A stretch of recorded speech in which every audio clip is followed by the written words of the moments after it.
When this happened, I was 23 and worked full-time at a pizza shop in my local area.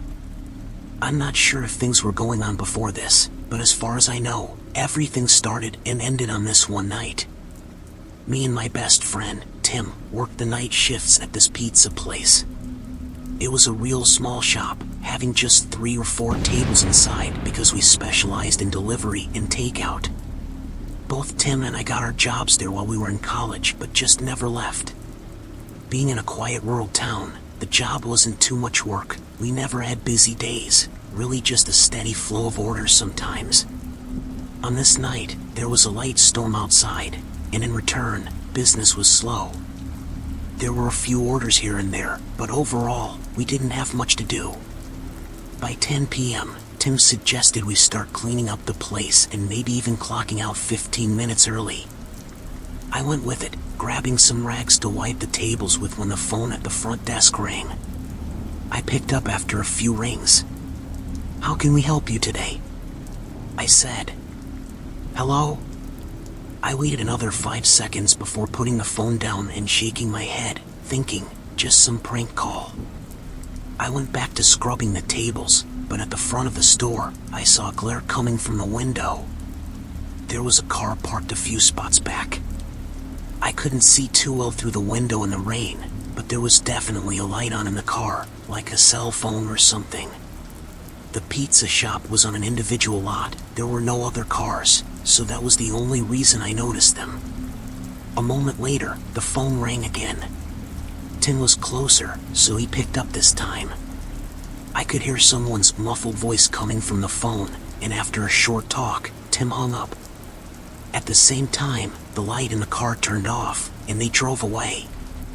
I told Tim what I saw and how it was a little weird, but he shrugged and said it was just some old man who was ordering a pizza for delivery.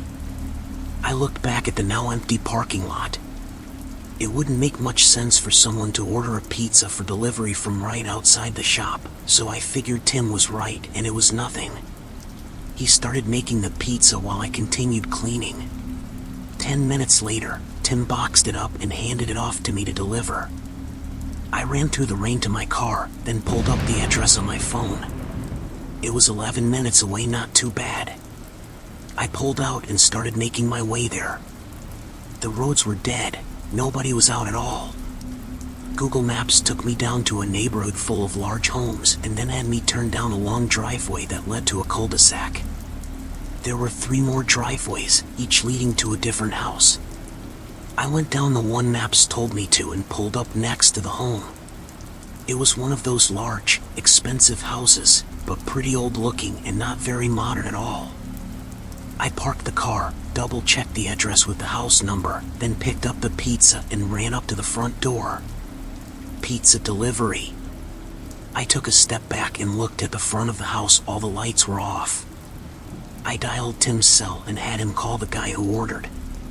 My phone buzzed a moment later, and Tim told me that his call went straight to voicemail.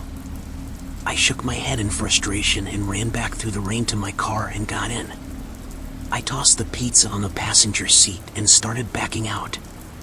This wasn't out of the ordinary, getting fake orders or dead deliveries, but it still annoyed me every time. When I got back, Tim was cleaning and said there were no more orders, so we were good to finish up and head out. I tossed the pizza in the trash and started helping him. Both of us were in the back cleaning the ovens and wiping the prep counters when a sudden bang came from the front of the building. We looked at each other, then ran to the front. We didn't see anything at first, but then Tim spotted a small crack on the door. I walked over and opened it, and right outside was a heavy rock, big enough to throw and do some damage. I looked around, seeing the parking lot was completely empty and nobody was nearby. Both of us were really confused and kind of freaked out. We talked about maybe calling the cops, but neither of us wanted to deal with that right now. To put things in perspective, it was 10 minutes before we were off. If we called then, we'd be here for another hour at least. The crack on the door wasn't too big, not really noticeable, so we chose to wait and just tell our manager the next day instead. We quickly finished up with the cleaning and left through the back door where our cars were parked.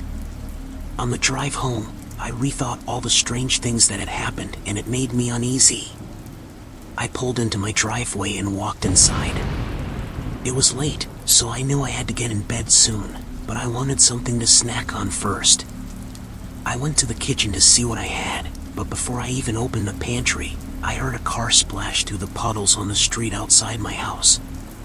From the sound of it, I could tell it was parking.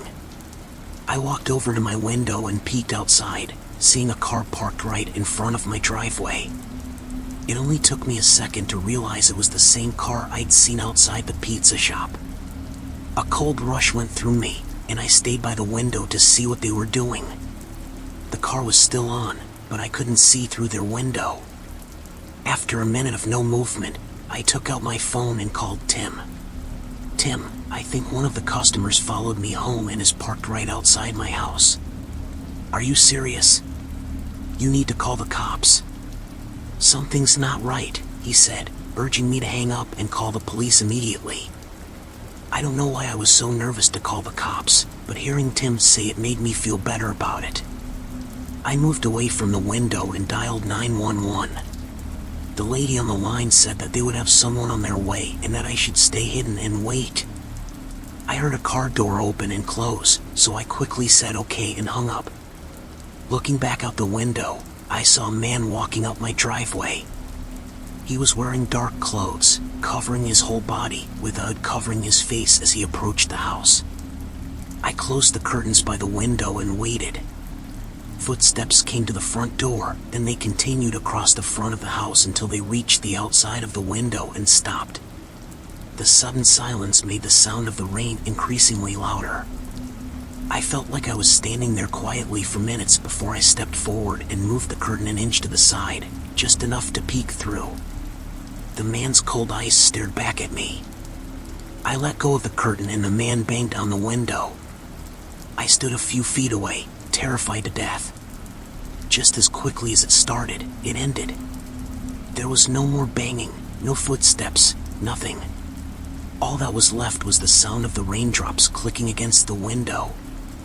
Although I never heard the man leave, he was gone when the police showed up. No car or man was in sight. I told them everything that had happened, from the middle of my shift to the end of the night. They looked at me like I was crazy, and part of me felt crazy too. None of it made any sense, and there didn't seem to be any motive for the man to have done what he did. Honestly, because of that, the whole night had me messed up for a while. Going through something as senseless as that was really messing with my head. I'm hoping that by sharing this, someone may be able to help me understand what happened or why the man did what he did. It sounds odd, but even now, when it gets really quiet on rainy days, there's an eerie feeling that rushes through me, bringing me back to that night.